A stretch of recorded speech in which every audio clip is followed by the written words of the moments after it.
4 years ago, overwhelming Black support in South Carolina put Joe Biden on a path towards the presidency. Now the campaign is trying to mobilize Black voters whose support for the president is waning. Joe Payne and Ashley Etienne join us now. Joel is a CBS News political contributor and Democratic strategist. Ashley is also a CBS News political contributor. She previously served as communications director for Vice President Kamala Harris and former House Speaker Nancy Pelosi. Joel, Ashley, great to see you. So what is going on?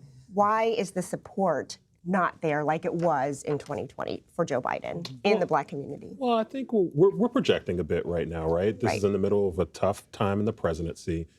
Back 4 years ago, I said that the path to the presidency for Democrats ran right through the heart of Black America. And I think Black voters are still the heartbeat of the Democratic Party. I think one thing that's good about Joe Biden is he doesn't have a Johnny-come-lately story to tell. He's been there, whether it was in South Carolina 4 years ago, changing the DNC primary calendar, putting Ketanji Brown Jackson on the Supreme Court. There are so many things that Joe Biden can point to where he can say, I walk the walk.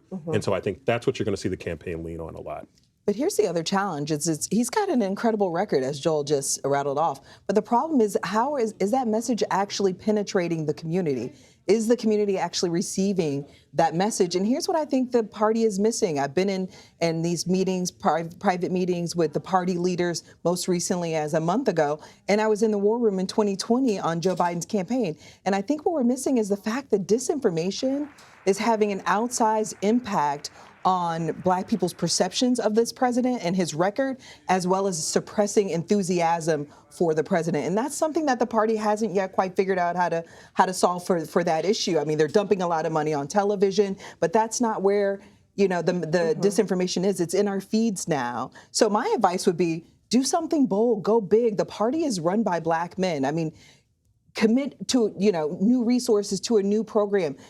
Find an AI firm, bring on an AI firm so they can tell us in real time where the problem is and how we can solve for that problem. Because otherwise, we're just throwing good money after a bad strategy. We talk so much about messaging, about strategy, about making sure people know about the policies. But shouldn't they be feeling it in their daily lives? Are there any areas where he hasn't walked the walk, where he hasn't fulfilled campaign promises in this community in particular, that he needs to pay more attention on?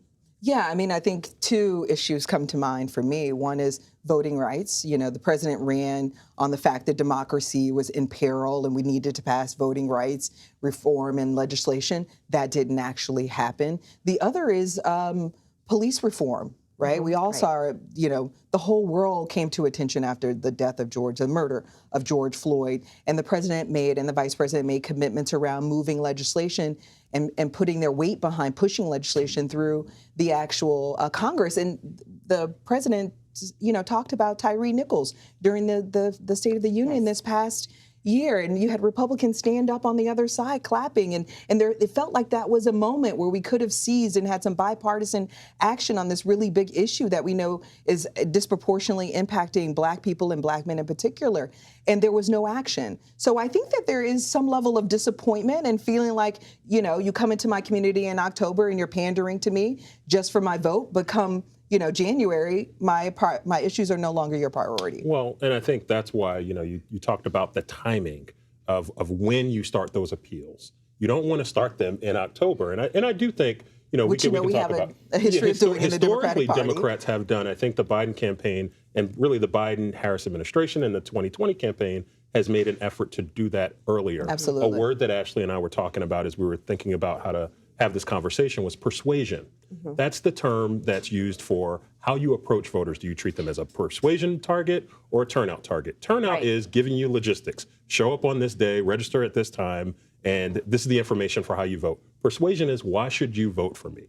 What's the proactive case for why I've earned your vote and earned your support? And Democrats, Joe Biden, is doing that type of appeal earlier and more frequently and with a lot more urgency than they have really at any time in the modern Democratic Party history. And I think the campaign is counting on that to really buoy them into this cycle. I mean, that's the benefit of having all these polls, right? There's a recent poll that showed that Joe Biden was down 22 points to Donald Trump with Black men. I mean, what the campaign is doing is putting their foot on the gas earlier than they ever had before. And I think we're seeing a lot of good dividends. So it's positive signs, but I think if you don't get at this disinformation that we know is corroding our feeds, it's still going to be a problem in his Achilles heel. And what about, I'm glad you mentioned the former president, what about the Republican race? Is that going to matter who wins when it comes to Joe Biden persuading Black voters to vote for him? The alternative, is that going to matter? So look, this is a hard conversation for Democrats to have. Democrats have to be very honest and operate with a lot of clarity about the fact that I think that Donald Trump and Republicans are gaining ground with Black voters. Now, what does gaining ground look like? Going from 6% to 8% to maybe 9 or 10%. Not what we've seen in some public polls that are like 20, 30% for African American support. I think that's unrealistic. But it's clear that the trend lines show that Republicans are making inroads. There are a lot of reasons for that. There's a broad working class, people of color coalition that I think Republicans are targeting this cycle, going after people based on college education, going after geographically where they are. There's a lot of rural Black folks that Republicans are targeting. And so I think Democrats have to be smart about countering that and offering a narrative that shows those people that there's room for them within this coalition. I also think that we made the case to Black Americans that democracy was the most important issue going into this last election. And I think if there's no repercussions or if Donald Trump is not held to account, I think it's not going to be as potent of an issue going into this next cycle. And I think that's a problem. It's not just whether or not Republicans are gaining traction going from 6 to 8%. It's how many African Americans or Black folks decide to stay home.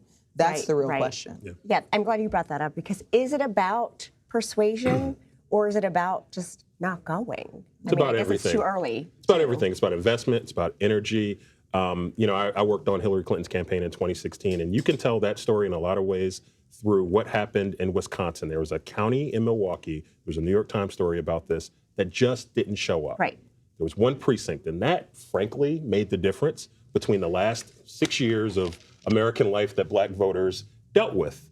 It's that one area not showing up, which means that every vote, every precinct, every neighborhood counts, and I think Democrats can't leave any stone unturned. And what about the vice president? Obviously, you worked for her. I did.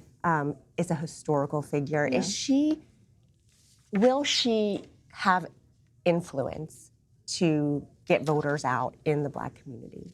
Well, I'm glad you said that, because that's where I was about to transition now, which is that the party has a lot of advantages. I mean, the party's run, by Black men.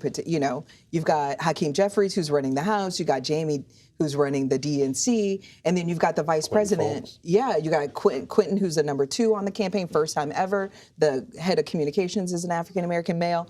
But then you also have the vice president.